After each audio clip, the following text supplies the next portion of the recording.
Like that.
Good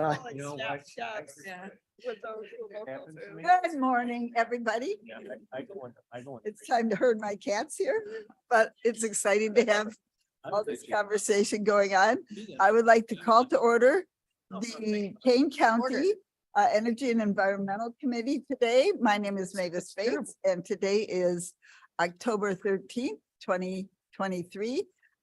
Lucky Friday the 13th. Roll call, please. Allen.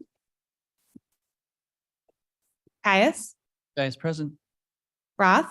Roth here. Strathman. Strathman here. Young. Young here. Tarver. Tarver's here. Bates. Bates here. You have quorum. Thank you very much. For remote attendance requests, I have a request from Mr. Tarver to attend remotely. Do I have consensus that that's just fine with the E&E committee? Thank you very much. May I have a motion and possible approval, hopefully the approval of the minutes Madam from Chair, September 15th, Mr. Caius? this is Caius. I would ask for unanimous consent for the approval of the minutes from September Is 17th. unanimous consent granted by the committee? Thank you very much. I see nods everywhere. Is there any public comment for today, either in person or online? I'm feeling so professional this morning. Okay, any public comment, in person or online? Environmental report from Ms. Wolnick, please. Good morning. I have several items. I don't have a presentation, but I'll run through them. The first item, which it seems to be a history here at Kane County, because when we did the ribbon cutting for animal control, it is probably too early for this pun, but it was raining cats and dogs. And so today, again, the weather is not looking great. So we are postponing the ribbon cutting for the solar facility to next Friday, the 20th at 10 a.m. So the one today was supposed to be at 1 o'clock, but next Friday will be at 10 a.m. And we have our fingers crossed for better weather next week. But given our history, who knows what's going to happen. The next item I have is our water conservation technical assistance grants. We are working with Illinois Indiana Sea Grant on those. There's a web page that's been live. I presented last month. And we are looking to further push out that information to our municipalities. So if you have any municipality partners, anyone that runs a water system that might be interested in looking at some grant funding for water conservation in their community, please send them in my direction. We are extending the deadline for those applications to November 9th. As I had previously presented, this can be any range of items that the community might want to look at in regards to water conservation. So there might be a particular area where they're having a lot of water loss that they want to look at in additional detail, an area that they're having excessive lawn watering, that they want to look at some different options to reduce the water use there. And also even the true cost of water in their community. We can have the consultant run those numbers as well, see how much it's actually costing to produce a gallon of water in their community, and looking at their pricing structure to see what might work better for that community. So a wide range of options for these possible grants for our communities. And certainly please reach out to me if you have a community that's interested. We have had several subdivisions reach out to us, and we've directed the community to hopefully apply on their behalf. Any questions on that? Mr. Madam Chair, Kais? yes, did you, I apologize, not being able to refer to the document. Have you sent a document in that respect to us? Definitely. I'll send the web link out to you. Did you- It's a really simple application, one-page application that just asks the community information that you're committing to the study and what exactly you want to do. So we're trying to make it really simple and easy to apply to make this resource available to all of our communities. So I can look forward to that email, Yep. resend it again, and then I'd love it. Sounds very exciting. Perfect. The next item I have really falls under the administration committee, but this committee does control the watershed studies for the county. And so I just want to make sure that I'm making everyone aware of the updates in regards to anything watershed related. And that's the Geneva Creek project, and that falls on our property here. I just wanted to update everyone that we had a great pre-bid meeting. We are bidding that project as a design build. And so there will be an engineering firm that's partnering with a contractor to look at different options to stabilize the creek around the grotto area, as well as throughout the majorly eroded sections of that creek. We are requesting additional riverboat funds to assist with improving the creek as well as the general area. We presented some data to the administration committee about the sediment load, the nutrient load that we're getting into the Fox River from that creek. And so for water quality purposes, it's a great project to reduce our contributions to the nutrient loading in the Fox River. So I just want to keep you guys updated on that. The bids are due in mid-November, and those will be coming to admin committee. The next item I have is a great discussion that was had yesterday. The development department ran a roundtable discussion at Elgin Community College on the hydrogen hub. And this is a great opportunity to get together a lot of the municipal partners, industries, the railroads, the Nicor Gas Company, Constellation Energy, to have a discussion as to the economic development potential here in Kane County for a hydrogen hub. The Mach 2 hydrogen hub was actually submitted last year to the federal government for approval of some financing to assist with establishing that hub. It's a partnership between Illinois, Indiana, and Michigan, though part of the hub would go into the state of Wisconsin.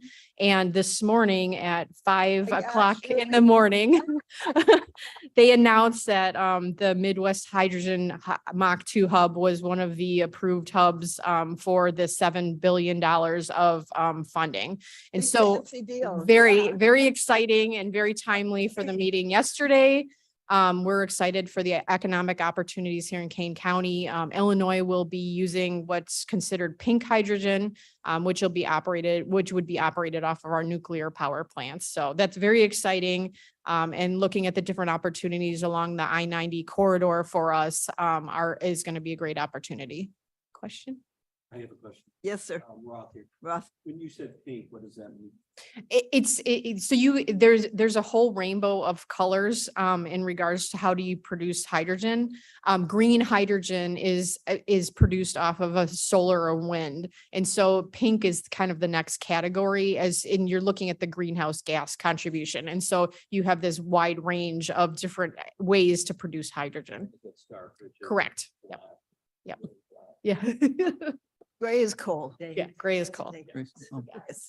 So nuclear along the 90 corridor would be Oregon, would be. the nuclear No, facility, or for is- us, a lot of our hydrogen potential for the distribution of it is along the 90 I know. corridor. And so whether it be trucked or whether it be pipelines that go to that corridor, we have a lot of potential users along that corridor and a lot of economic development potential along that corridor. So we're excited to to be partnering with the Hydrogen Hub and bring those kind of technologies and jobs to Kane County.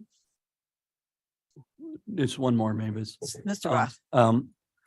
One of my mentors for climate change has shared with me, I guess the trucking industry is going hydrogen for all the trucks. Mhm, And they're gonna, because trucks always stop at big truck stops, so they know where the infrastructure is. mhm. So that's the direction they're going. Yeah, the battery, the weight of the batteries to try to do And trucks also the and long distance and the distance, yeah, recharging, et is cetera. almost greater than what you can carry in a truck. Yeah. The really exciting thing, and we're hoping to bring the hydrogen engine to Elgin next year. It's, I believe, currently in Europe. Local- But oh. the Canadian National and Kansas City Southern Railroad merger, they've designed 3 different types of railroad engines that run on hydrogen, and they're running on the rails now. Okay. And so they've now pushed that out to KJWW. Right. And so they're going to start adopting that technology as well. And so it's really exciting to see the railroad industry adopting this, and they're finding that they're getting as much fuel economy as you would get in a diesel engine using the hydrogen. Right. And of course, it's a lot cleaner. Mr. Caius? That was a B, right? Like billions and billions, 7B, yeah. 7B. 7B billions. So that's very exciting. And thank you certainly to Mark Van Kerkhoff and his department for setting that up. And I think the people that attended yesterday, it was just a wonderful discussion. We had a lot of our municipalities there as well. Just wanted to update last item on the Army Corps that Rob Linke presented last month, the Army Corps Dam study. The 3 meetings were held. They were extremely well attended. And the Army Corps is currently accepting comments on their Fox River Dam report until November 6th. So if you or any of your constituents have comments on that report, please direct them to the Army Corps' website that they can get their comments in there. Over the next several months, the Army Corps will be meeting with the municipalities that have the dams on the Fox River and going through discussions with them. They do not anticipate that the final report will be available till January of 2025. If you are looking for more resources, the Fox River Study Group website under resources, that page has a ton of resources for anybody looking for more information about water quality and the studies related to the dam. Could you repeat that website again? The Fox River Study Group. Yeah, if you just Google it and then you go under the resources page, there's a ton of information there. What was the outcome of the 3 overall opinion of, the feedback that came across? I think there's certainly communities that are more open to removal of their dams and then communities that operate riverboats and stuff on their dams. So it depended on where the meeting was, but a lot of the feedback was in regards to keeping dams as, they relate to motorboating on the Fox River. So it was really an exercise in giving the public some really basic information about the study that was done and then receiving their feedback. Madam. Thank you. Strathman? Here, on my way here every day, I see lots of signs that say, save our river, damn it. Pretty clever, but Popular in, St. Charles. St. Charles, it was St. Charles. Really, there's yard signs and, D1, Yep. police after police. but as Ms. Wolnick said, it can be on a dam by dam basis. It is. And they're going to take that all into account, and there's going to be a long, obviously, conversation with each municipality as well. On Monday, the 20, I could say this, but I'll put it in now. On Monday, October 23rd at 7:00, Sierra Club will have a program with Cindy Screwcrude, who is the Fox River Study Group. Well, she's a very important person and very smart person about the dams. We're going to have a Zoom meeting on that. I will have that on the Sierra Club website and the Sierra Club Facebook page soon. Wait, Cindy Lou, who is, Screwcrude, it's not easy to say, but she has a PhD in what, water management? Say No? Cindy Lou Who? No, Really it's said that? October, it's boo-hoo. It's a good one. I tell you. Was that the one that got that? It was millions and billions and. Okay, Cindy enough Lou of Who. that. She's really smart. So stop making fun of her name. Okay, Miss Ryan. All right. I just have a few slides today as a nice break. We love your slides. Yeah, this is just a short update, and it kind of got spoiled if you're at King County Connects yesterday. So our last large event at the courthouse went really well. We had great weather, unlike today. And that brought out 22 volunteers, which is kind of a lot for this type of event, but it was great to have everyone there. Kept things flowing really nicely. And we had 725 cars pull through on the nose.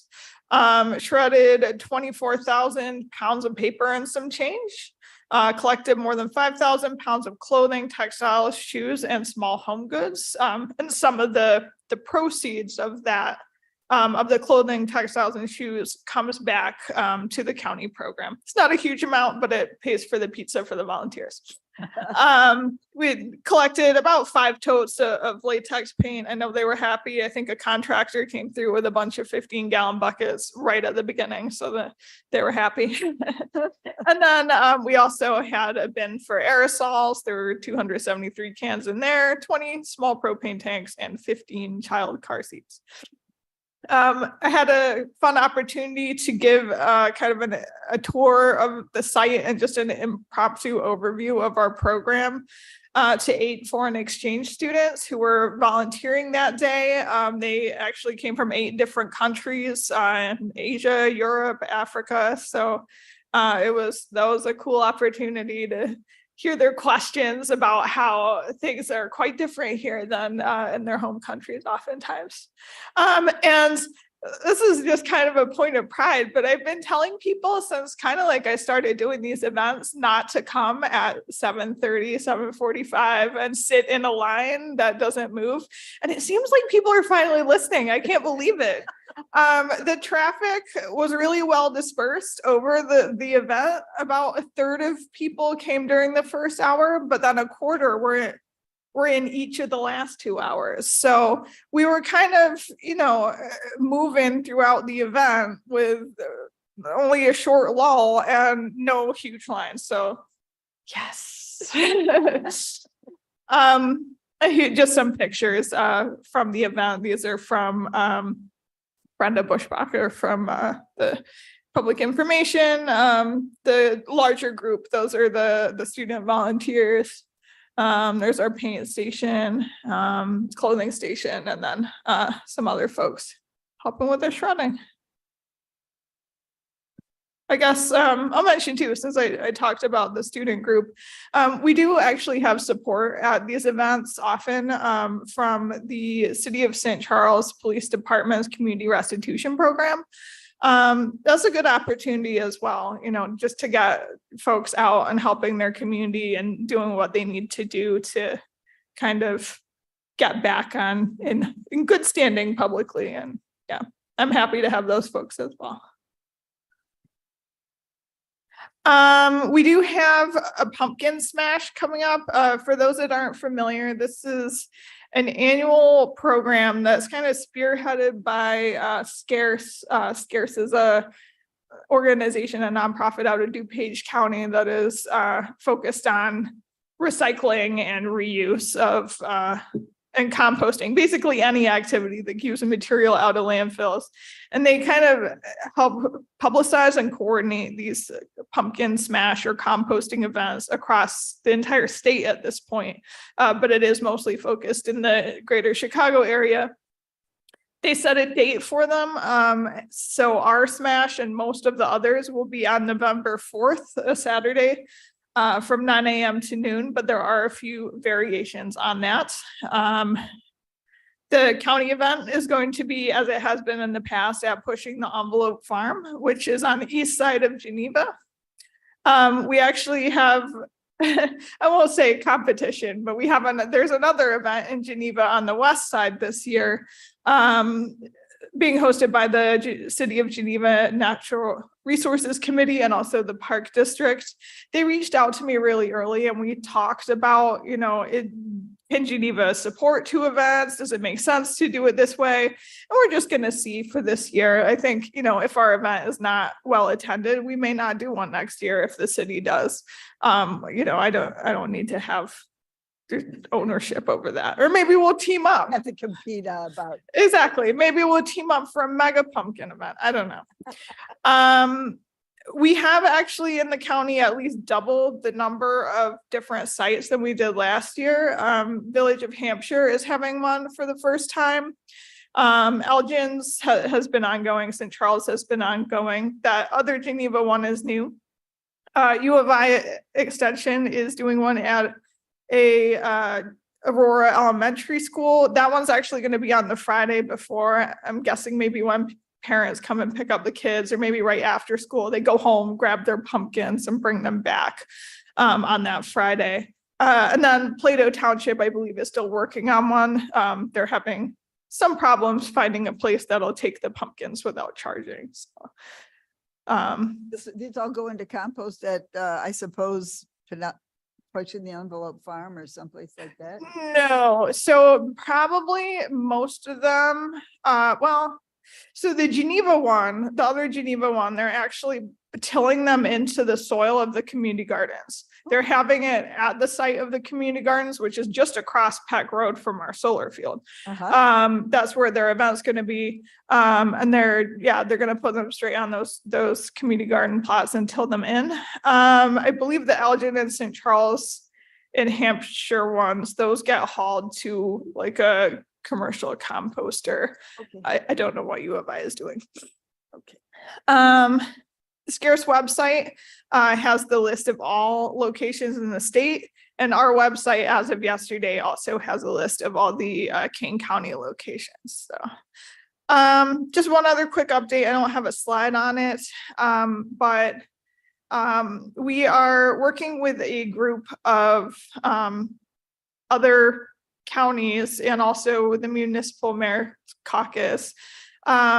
We submitted a pre-proposal and have been invited to submit a full proposal as a group for funding that will be to do a public education campaign about batteries and recycling batteries. The full proposal is due in mid-November, so we'll be working on that imminently.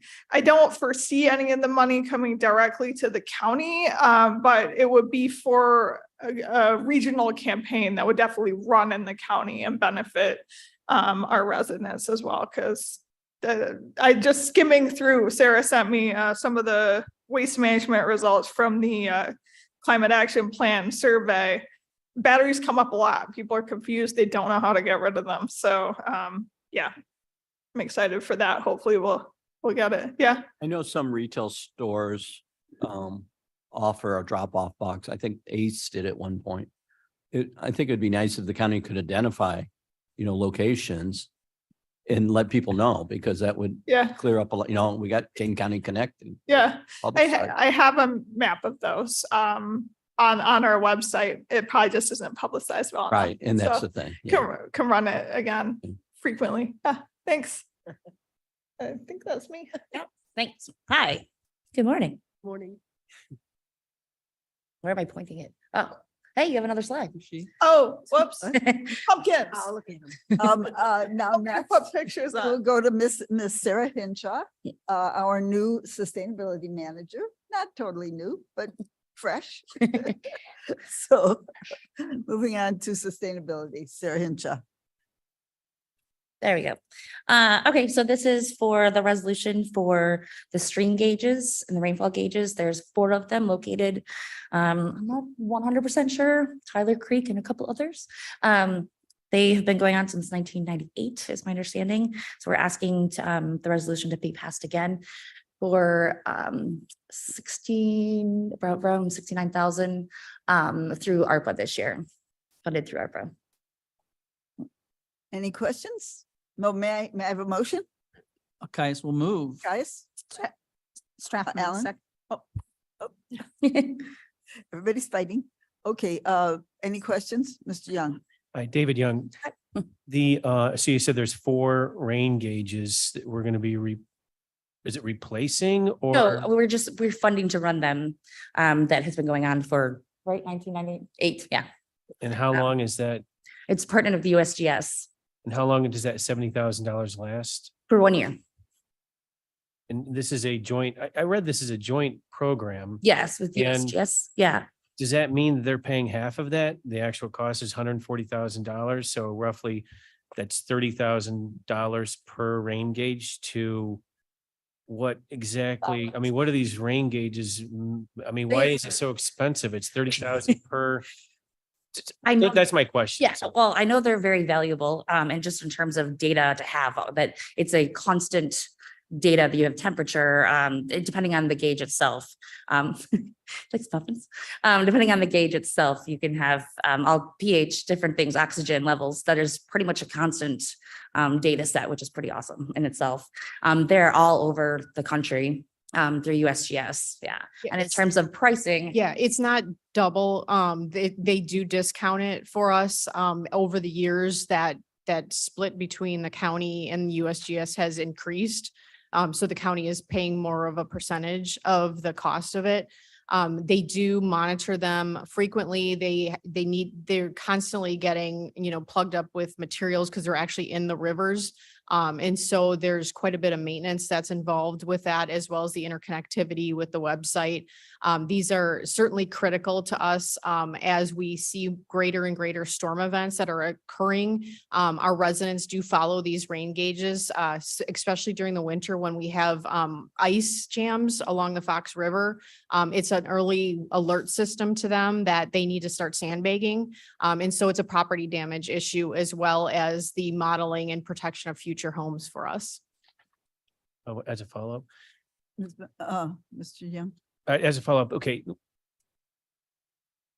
I personally will go on the websites and look at these rain gauges myself. So I find them useful. I just was curious as to why they were so expensive, but I guess now that you're talking about it, it's a very expensive electronic device. It's got some kind of it's attached to some kind of a Wi-Fi that connects through cellular data, I guess it would have to, right? And then that information goes to a website and that has to be dispersed, put into a something that can be looked at and viewed by the public.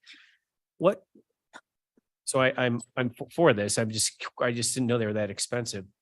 Yeah, it's a staff time issue as well. All that data is QA'd before it goes out onto the website, as well as the field personnel that are constantly monitoring these actually out at those sites. Okay, and if there's something wrong with these gauges, someone will go out there and. And replace the Replace. parts, correct? Okay. Yep. Okay. And Ms. Miller had a comment. Wanted to add that they're also helpful for paddlers getting on the river. They can tell what the flow is of the river and the height of the river. So it's valuable for safety reasons also. They're all in my postdoc, my published papers from California. I use them with all my data too. So they're really good for research too. Mr. Caius? Yes, Caius, and I think one of the exciting things besides just the temporal thing that's happening right now, it helps you, it helps different groups, this is a long-term data set, as you mentioned, Sarah. And that's very valuable in just predicting and what has happened in the past of what we can expect in the future. And so I think that's worth re-emphasizing. And this is also on the Fox River as well, correct? So I check this whenever I go kayaking. Don't go out if it's over 2,100 cubic feet per second. Stay home. Okay. May I close the discussion now? Any other questions? Okay, roll call, please. Allen, Alan, aye. Caius, Caius, yes. Roth, Roth, yes. Strathman, Strathman, yes. Young, Young, yes. Tarver, Tarver, yes. Bates, Bates, yes. passes. Okay, thank you.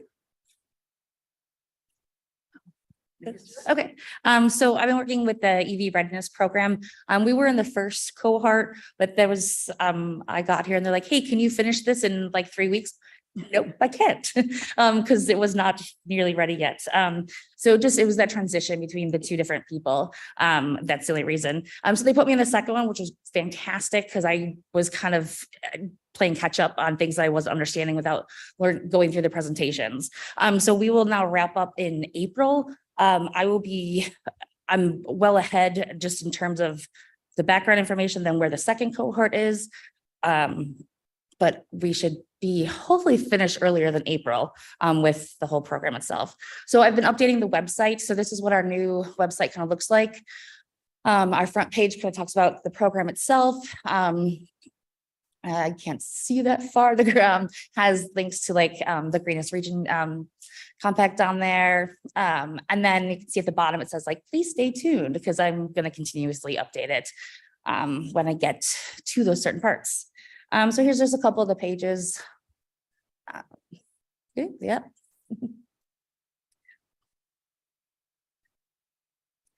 So rebates, incentives, the program itself has a lot of this already done for us, so a template at least. And so like this, I just put up a little picture and I use these that were straight. I couldn't find anything other than what they said. I think the bottom one, I've changed this now to highlight that a lot of car companies now are giving rebates on chargers or having like Hyundai lets them like charge free at anywhere that there is a charger that's connected to like a dealership. You can charge free if you have the car that can do that. And so I put that on there, and I'll link to on the alternative fuel corridor website about all the different car dealerships that have those. So that's the only thing I added that was beyond like what their template was. So consumer report, again, I looked at pretty much what they had. I added a couple of graphs on there. This one talks about just the interest in EV cars in general. I'm sorry, Blair, can you enlarge that on our screen a little bit? So I don't know about you guys, but my. Yeah, I can't see it either. Yeah, good for you. Thank you. Where on the website is it? Because we could. So if you go under just sustainability, then on the side it says EV resources. Yeah, and then these are all in there. So again, just information about a couple things that extra that I added, like National Drive Electric Week. I've also added on here, there is a Fox River not sustainability. There's a Fox River like EV club. So I added that one on here too. So that was kind of cool.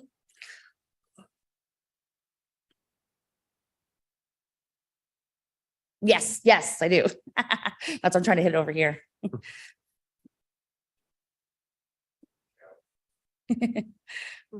All right, so just a couple different things about why they're important. Again, I've updated this since I posted these because I kind of like it working on it. It's kind of fun. So I've updated it since then. Yeah, and then we have the benefits. Yeah. And then the last, what I need to add now is policies and procedures. I'm working with Mark, and I can't pronounce his last name. The person that does permitting things. Him and a team are going to be on a phone call with me or a Zoom on the 25th, I believe, to learn about all the permitting that is required for like the bronze for this. And so hopefully that will be able to help and learn things that I'm not sure about. And be able to change some of those ordinances about some of the permitting to be able to get level 1 or level 2 in fast chargers. And then again, I put on some extra graphs, the link to the ordinance. Again, I've changed that now, the link there to put it on the policies and procedures page. It's not ready yet. So yeah, that's about it. No. Van Kerkhoff. Mark Van Kerkhoff? Yes, thank you. Yes. Yeah. You'll get it. Yeah. It takes a while. Van. Some of us been on here for On 4 the years. next slide. Yeah, you can go to the next slide. You can put it back to the normal size now. So I gotta click. Or next slide, either one. There we go. And so this is the fence at the solar field. I went and the gate was locked. I was like, oh no, how am I gonna take a picture of the fence? And I was like, I could just walk around the outside of it and take pictures. So that's what I did. It's really beautiful. It starts and ends at a perfect spot. And I don't know the original plans, but I think it goes further than what I was told when I first went out there. Again, that was my second day, so, you definitely can't, you see that, at least from car level. I would just say I didn't go into someone's house and be like, hi, can I see through your window, please? But it goes definitely past the berm, and it's very beautiful. Yeah. Flowers, the asters are in bloom. Good. May- Josh. Madam Chair, I just have a quick one. Is the fence there for security or for hiding the solar panels? Hiding the Or- solar panels. Okay. So the rest of the fence is just chain link fence. Is it a Yeah. 6 foot or an 8 foot high? It's an 8 foot high. no. It's required for safety Right. around the field, but the aluminum fence was the upgrade requested by the neighbors across Pritchard Road. They didn't want to look at the chain link. And so Sarah did confirm that it is hidden anywhere that the chain link is hidden from those residents, and any spot where they can see it is the aluminum, black aluminum that they had requested. Right. And it will tend to last longer than chain link. Oh, okay. Oh, but it's for aesthetic purposes No, that I understand. the part that you can see is pretty. Okay. So the next one, the climate pollution reduction grants. So that was, Davis jumped all over that, which was great. Chris Murphy reached out to us about how if we were gonna apply for it, what we were gonna do. She's been kind of spearheading the talks on that. Reached out to I want to say it backwards. Edith Martha. No, that's not right. Who? Yeah, that's right. Okay. Yeah. Edith. Who's Yeah. it? Edith Martha. Yeah. Okay, to say it right. So the grant, basically, there is a planning stage and an implementation. A going stage. Thank you.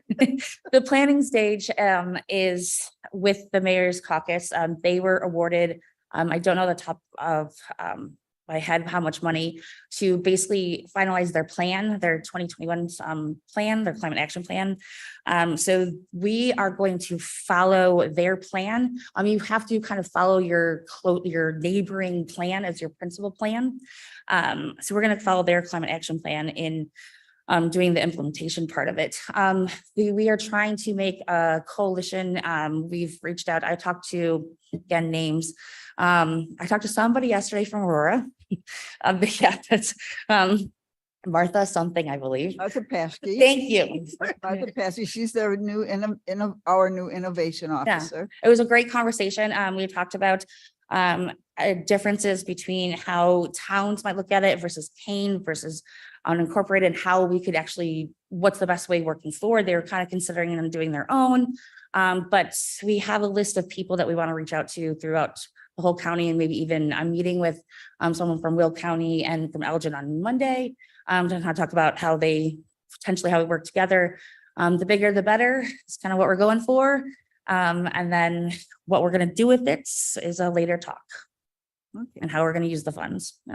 Is Aurora going to join our coalition? It kind of depends on what we're looking to do. You know, like I kind of talked about, how Kane County has, a large percentage of agriculture, and they're like, well, we're a town. It's like, yeah, I understand that. So if we're going to work with you, I can't just be like, we're putting it all to agriculture, right?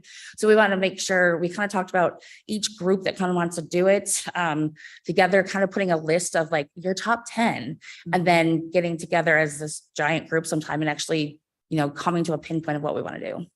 This is a $7.5 billion program nationally. So our fair share would be millions of dollars. So we're going for 5 billion, be with another billions and billions. It's with a B. million. Right? Yes, yes. It's with it, but they be like in big. Okay, thank you. Is there anything else you wanted to say about the CPRG? Don't think I have anything else to say. Okay, all right. I don't know anything about the tree ordinance. Nope, that's Miss Miller. Definitely Oh, me. Mr. Young. David Young, I wanted to go back to the EV readiness Mhm. update, and I remember talking to Mr. Ford was sitting next to me at the, during the Tuesday meeting, and he said, yeah, it doesn't make any sense for me to buy an electric vehicle. And so that thought crossed my mind as I was reading your readiness update. And I want to tell you that electric vehicles are cool. I got to ride in, a friend of mine has this Rivian. That thing is so cool. And it's the fastest vehicle on the street today. And those are cool. But when I was reading through your slides, right now, it looks like there's 3,300 electric vehicles in Kane County. Mhm. Yeah, that they update it every month. Yeah. Okay. And I got on the Illinois Secretary of State website, and it says that we have roughly 400,000 vehicles total. Mm. And so that's about 1% of the vehicles that we're planning for at the moment. And I Yeah. thought that was a very low, I was surprised. It's a very low percentage It of the is, and vehicles on the but- road today. And Yeah, so and I think that's that's what hence the readiness is about, that there is a lack of infrastructure in terms of the charging stations, and particularly the fast charging stations. So trying to get that at least ready and prepped, that the information is out there, and then getting those fast charging stations is the envision that, as my understanding, countrywide. And so it is getting ready to come. Yes. Okay. Well, then that brings me to my next point is that I bought a new Toyota Tundra Limited just recently. And I was comparing it to my friend's Rivian, and the Rivian is around $30,000 more expensive. But if you, and I did some math here. So if you take the $7,500 tax credit, Mhm. you're at $22,750 extra. And I Googled the average person drives 13,500 miles per year. And even with my 18 miles per gallon, which is not that great for that truck, it would take like 9 years to break even. Yep. From the delta of the cost. So the concern is that, I mean, and maybe it's coming, maybe not, I don't know, but the delta, and this is what Ron Ford had mentioned, he says the delta is it's too much at the moment for people to buy electric vehicles. And I'm looking at a pretty expensive, I know that the Rivian is 90,000, my Tundra was 60,000. Mm. But even if you look at, smaller vehicles, there's still a big delta. So in the smaller vehicles, like a Toyota Corolla, those, they're still getting like 35 miles per gallon, gasoline engine. So I just bring this up as, I don't know. Well, time will tell if the population demands electric vehicles, if it makes sense to invest all this money and resources into it. So that was, I just want to make sure that I just wanted to bring that up. I mean, I think they're cool, but I just don't know economically. I personally, for what I want, Mm. I just couldn't justify that additional cost. The third thing is the life of the electric batteries. I was doing some research on it, and the warranty, I think this is outside of Tesla, but the warranty for the batteries is 8 years or 100,000 miles. Mm. So I drive my vehicles. I've got a Jeep. It's got 140,000 miles on it. So I drive my vehicles to like 120, 130,000 miles. But that means after 100,000 miles, I'm gonna have to get a new battery. And doing some research, that could cost up to $20,000 just for that. So then that becomes another thing that you have to think about as you're looking at, am I going to invest into that vehicle? The other thing, of course, is and Claire did a presentation in July about this, is the recycling of these electric batteries. I mean, there's really nothing out there on how to recycle these electric vehicle batteries. And so, you take everyone's seen the battery acid come out of a D cell and all that stuff. I mean, think about, Yeah. a huge battery for a vehicle and that leaking into the ground in some kind of a junkyard or wherever they're going to put these. I mean, that will actually be detrimental to the environment and drinking water and everything else. So I just wanted to bring these points up as we go through these discussions and more people embrace electric vehicles. There are some things that need to be worked out, I think. Yeah, 100% agree on that factor. If you're gonna have, I met someone recently at my sister's 1-year-old daughter's birthday. It was like, I work on batteries for EV. I'm like, oh, wow. And works on his job is basically to improve them. This is just one random person I met. But all those aspects definitely need to be looked at and be in combination with this aspect of it. At least in the readiness program, this program itself, we are just making sure that it's the ordinance are there, the permitting is there that is needed, and just promoting the idea of it. Beyond it, I should definitely add things on there about the batteries and what you're saying, and have some resources on there, like what does happen to those batteries after 10 years or 8 years, however long it is. We have, at least in Kane County, we have quite a few like level 2 stations. I think there's 30 of them, but it can take, depending on your vehicle, can take 6 hours, can take 2 hours, right? So I know that that's still a limitation at the moment, yeah. But yeah, I should take some of those points and yeah, add that to the website for sure. Yeah, I know the cost is going down, just like anything, and the more available it becomes, the cost will go down eventually. And yeah, they're definitely more expensive. I have a Santa Fe SUV, and I definitely could not afford an electric version of that. No. The moment. Right, thanks. Yeah. Mr. Roth. I emailed out a couple articles this morning. And it's we gotta do both sides. Mhm. And the Trib on the 22nd had a couple articles about the gotchas. One is the fast charging. I mean, the slow charging, I wouldn't want to drive across country and then have to stop for 8 hours to Wouldn't either. recharge, right? And that's a reality. And, it is what it is. So Sarah, I didn't have your email, so I need to get it afterwards so I can forward it on to you. Okay. That they were talking about the grid, and the grid is probably the most critical thing. The demand on it. Well, because the electric companies aren't upgrading, they're dragging their feet. And, and the article talked about that. If we went 100% solar panels, it wouldn't work because the grid wouldn't support us. It's sad. Mr. Doherty has his hand up. Okay. Mr. Doherty, please. Yeah, I'm losing my mind over here with all this misinformation about electric vehicles and batteries and acid. There's no acid in an electric vehicle battery. That's acid in your car batteries. You don't need fast charging at every corner like gas stations because you charge at home every night and you're full every morning. Batteries are recycled at recycling plants already. Redwood Materials has been online for years, and they can't get enough batteries for the demand for recycling. They don't go into landfills. Nothing goes into landfills. Battery warranties, yes, are 8 years, 100 to 150,000 miles.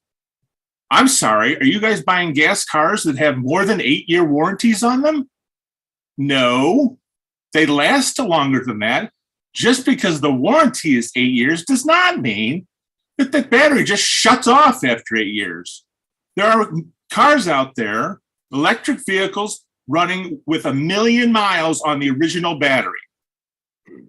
So please, Madam Chair, do not allow all these lies to be spewed in your meeting. Thank you. Thank you, Mr. Doherty. Madam Chair, Ms. Strathman. I drive a plug-in vehicle. And Oh, last year, Mike, please, you're a little I'm sorry. quiet there. and I'm usually telling you that, Yes, you are.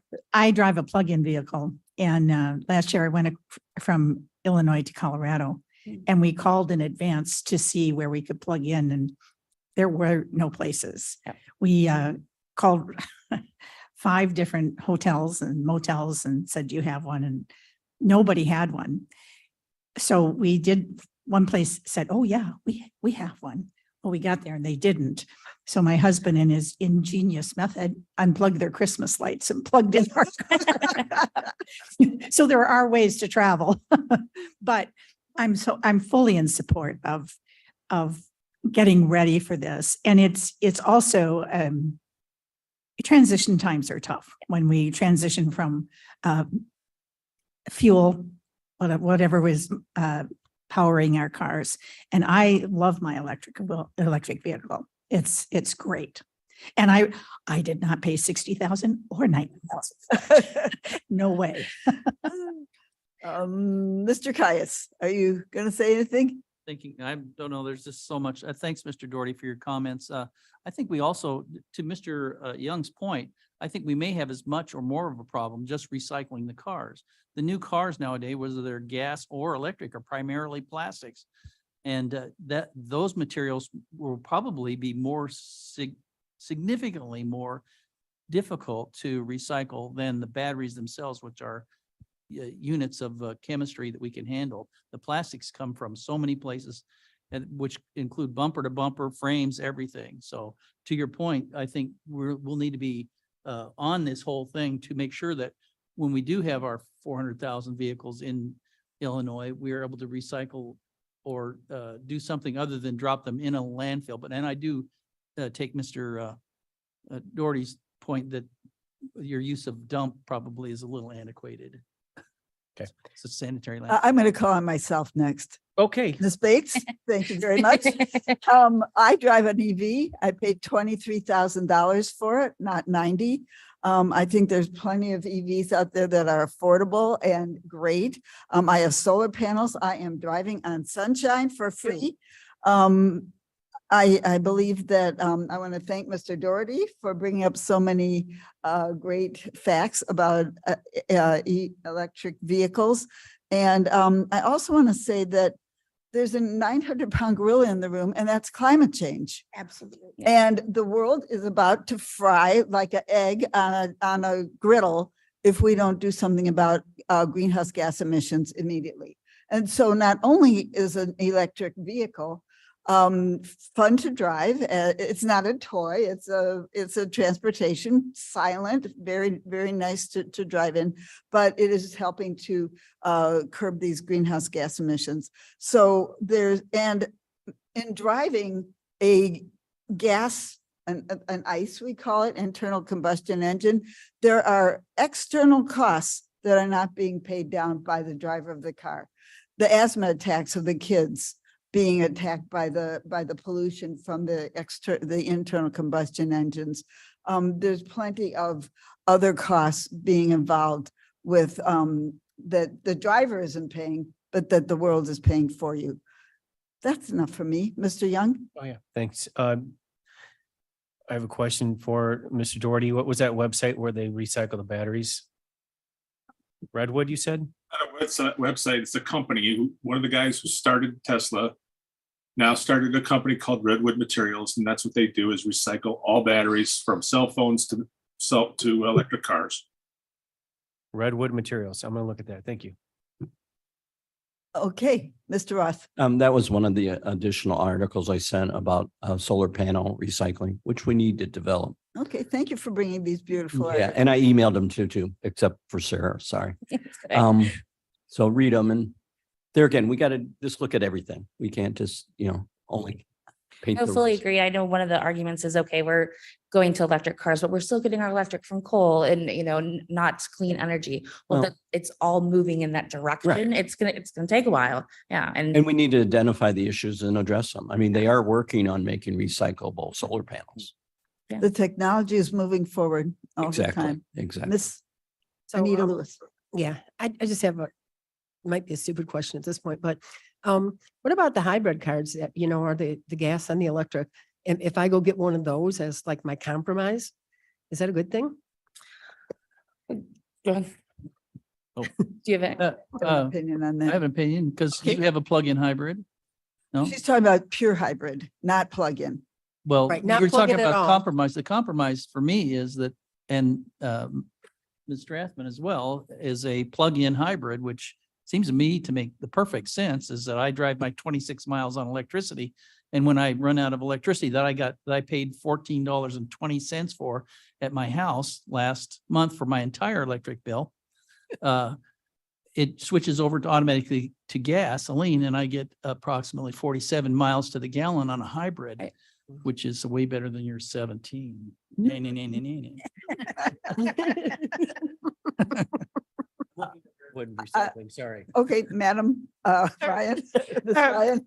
I was just gonna say, just another element to this whole thing. When I was car shopping, since we're all talking about our cars, I had difficulty finding the plug-in hybrid I was looking for. It's unfortunate, but at least Toyota is really selling those prime vehicles, the Prius Prime, the RAV4 Prime on the East Coast and the West Coast. And if you're in the Midwest, you get nothing. So I ended up going with a traditional hybrid again, my second one, and I got 51 MPGs. Yeah.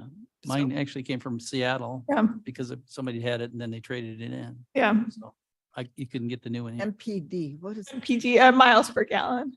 MPG? Yeah, Oh, okay, so 51. 51, yeah. Good, that's good. Nay, nay, nay, nay, More nay, to me, comments? yeah.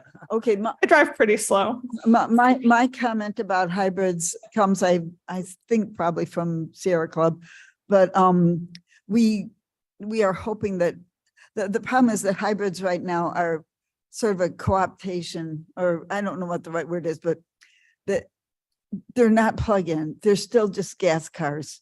So they're not great. We don't like them. So that's I was just curious, like, like what's the pollution effects, of, like a regular hybrid and then. As- EV? yeah, as the technology that was invented, what, 20 years ago, 30 years Yeah, ago? it's, It's much better because the mileage is, 51 is great, but it's still all gas. It's all fossil fuels. It's all carbon pollution. So we don't like them. But sorry, Claire. I don't mean to hurt your feelings. Mr. Roth. It does have Um, a battery. I bought a 2010 Prius hybrid back then. At that time, had a job. I had 80 miles a day, so Uh-huh. an electric car wouldn't have worked. Right. And I got 50 miles back then. Unfortunately, in the winter, the battery efficiency drops. So I would get 40. Mhm. When my daughter became a teacher, we needed at school, she needed for a good car, and that was our best car. So I gave it to her, Mhm. and she's still driving it today. As a technology that was invented Right, 20 or right. 30 years And ago. technology is always It was a improving. leap. The Prius was a Right. leap. Right, But now the plug-in hybrids have the right. hybrid technology plus if you're using green energy to charge your car, you're Right. No, step I agree. ahead. That's where technology hopefully will keep improving. And the best way to address, because it goes slow, I found a shortcut. If you use the cruise control to accelerate, it's the most efficient way to Okay, accelerate. now I'm going to cut you off. All right, sorry. That is a different conversation. Let's That's talk okay. more about my driving Madam habits Chair. in the car, honestly. Yes. I know, and this was not on electric or anything. I would just caution members of our board at committee that we respect each other and avoid. I think all input is important. Some of it's hard to listen to, but each and every one of us is elected by our constituent to represent them. And we all have the right and they should be allowed to speak and present information. Mhm. Even, and we'll try and correct each other if we think that it's misinformation in a respectful Respect. manner. So Okay, thank you very that's much. great. That's a great, Says the guy and who nobody just should be said saying, nah, nah, nah to Mr. Young. say nah. I believe that goes. It's hard to listen to sometimes. That was fun. Mr. Roth is being gracious. I mean, Mr. Young is being gracious about that one. Okay, I'm going to move us along. I thought this was the one time we were going to finish this meeting on time. I've got 2 minutes to accomplish that fact. Tree protection ordinance, please. And I can get it done in less than 2 minutes, so you'll be good. Thank- So comments, yeah. our team of staff members that is looking at creating a tree protection ordinance for the unincorporated parts of the county. Yesterday received research from Assistant State's Attorney Francis Cermak, who has been very kind in doing quite a bit of research about other tree protection ordinances in the Chicago region. So our team will probably be meeting in the next couple of weeks to go over the research that he has done. And so I will continue to update you at E&E committee. Okay, thank you very much, Mr. Roth. Real quick, I heard last week Wayne passed a tree ordinance a few years ago. So I thought I'd pass Okay, that. I up. think that was part of his research, but thank you. Thank you. No, it's good. Thank you. Thank you. Is there any new business? Seeing none? Oh, Ms. Madam Chair, I Strathman. just have a question. As I was walking in this morning and seeing the leaves changing, and this may be for more of our maintenance department, but do we mulch our leaves into the ground when they mow in the fall? Let's refer that toward the administration committee. Do we mulch our leaves? I do not know, but I can certainly find out. All right. You're- We'll expect a memorandum on that. Yeah.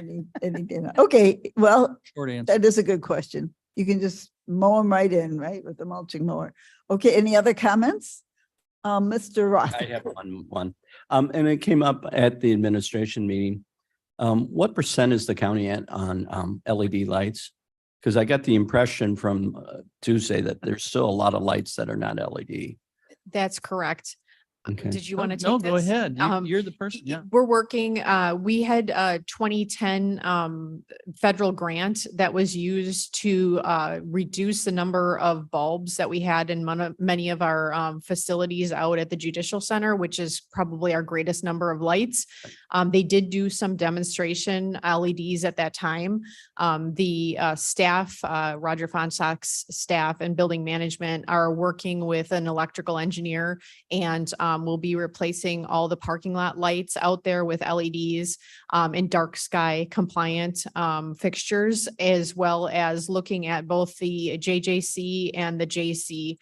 There's we have the spreadsheet from 2010, there's thousands of lights. And so that's an ongoing project, and our department is assisting with the light selection as well as some funding that we're anticipating getting from the federal government to help with that switchover, as well as the ComEd rebates that we will get for that switchover. The building management staff in this building, I can't speak to the other buildings, but they have been going through and replacing many of our fluorescent bulb fixtures with LED fixtures on their own with our own staff. But because the project is so big over at the JJC and the JC, that'll be done by a contractor. Okay, I mean, just as a point, we converted at the museum 5 years ago, and we got a 20% reduction in electrical, just from LED lights. Yeah, because we have all that in a spreadsheet, we're going to run those numbers once that conversion takes So place. it pays for itself very quickly. That's Well, all. and with the ComEd rebates as well as the federal funding, it'll be really advantageous to us, and the It would be payback nice will to be know where really we're at. quickly. Yes, Yeah. to go. Okay, Yep. that's all. Thank you. And Madam Chair, Yes, sir. I know this, as Roger demonstrated in the admin committee earlier, we're going to have a dashboard that'll show us how our electricity is consumed throughout our million square feet of buildings. So it's not a mean feat to even just keep track of this stuff. We'll be able to monitor that. As it changes, we should be able to see and document the Yeah, important and I've changes. been one of the ones that have been elbow deep into trying to pull all the invoices, even a percentage of them, to look at what the usage is. And for the cost after the 2 years that we're going to be paying $250 a month, I can tell you I probably spent well over that in staff time in pulling one example. So it's a huge asset to us in looking at those energy savings and the replacement of equipment and being able to evaluate that, as well as just having those one-off things where a piece of equipment is drawing. Claire can give you that example that out at our recycling facility, our electric bill quadrupled in 1 month. And she had to trace down where we had this issue with why the bill was so high. And you can imagine doing that across 50 different accounts, being able to identify like what is going on with this piece of equipment that it's drawing so much excess electricity, and our bill suddenly jumped tremendously. We can't do that now. It's just not possible because you don't have the data. And so that will also help to save the county money, that we can identify a problem much sooner using that software. Thank you. Thank you for that interesting question. Exciting stuff. That would be such a exciting conversation. And you'll be bringing that to us in a while? Bring us more data on that? The platform? And the savings. Definitely. Yeah. If we're not reporting it at admin, we can report it here as well. Or both. They're Yeah. both. yeah. We don't have to Yeah. fight. There's a module for greenhouse gas reductions too, which is pretty cool. So that Oh, it great. calculates Yeah. all that as well. Yeah. that's- Okay, great. Okay, I am going to move on to chair's comments, I believe. I met with Theodia Gillespie, who is the executive director of the Quad County Urban League, and now we're going to bring Sarah into the next meeting. I think maybe you saw the email, it might have been late last night, asking them to include Sarah in our next meetings. This is going to be on the workforce hubs that were part of the CEJA, Climate and Equitable Jobs Act. Another multi-billion-dollar program. This is strictly in Illinois, and it has to do with workforce training.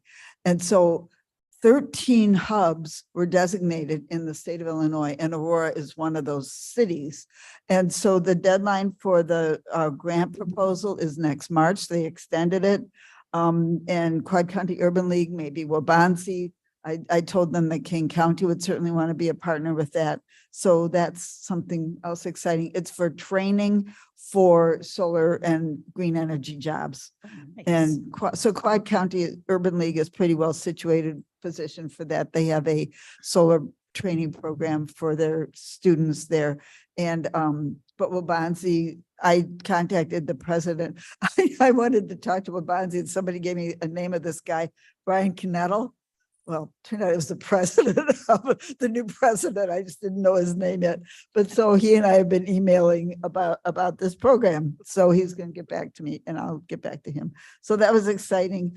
Tonight at 5:30, there's a town hall meeting at St. Charles Library on climate change. It's being put on by Congressman Bill Foster with a panel group of me. So I will be at the St. Charles Library tonight, 5:30. I think the talk started at 6:15. And I'm gonna inject something right there. but I was talking to Maria at Bill Foster's last night, and yeah, they might be rescheduling that. They should know by 10 o'clock this morning. she I said. know, Okay. I'm watching my. Yeah. my So if you text. are gonna go, which I already signed up because I love to hear Mavis speak. And no, it's gonna be very interesting. But check the website because they may have to cancel because What he's stuck in website? Washington DC. I think it's on Bill Foster's, Yeah, it's on Bill you know, Foster's. government side. Yeah. But my daughter's gonna be there in a black and white dress with red flowers. Well, So it okay. can't be canceled. She's gonna be really cute. Okay, excellent. So those are my comments We for don't need tonight. Bill Foster. We got Nick Spates. Yes. Also Sierra Club, Valley of the Fox, Monday, the 23rd of October, 7 o'clock. Cindy Scrugru talking about the dams for people who missed, especially for people who missed the public hearings. And I will be putting that on our website and our Facebook page as soon as I get my talk for Bill Foster done. As soon as that's over. Okay, anything else for the cause? Madam Chair, I would request unanimous consent to put the reports on file. Okay, thank you. This is Kaya. Consent. Okay, executive session, none needed. Public comment, none seen. Motion to adjourn, please. Rothwell will make the motion to adjourn. Roth moves. Strathman seconds. Strathman seconds. Thank you for a fantastic meeting.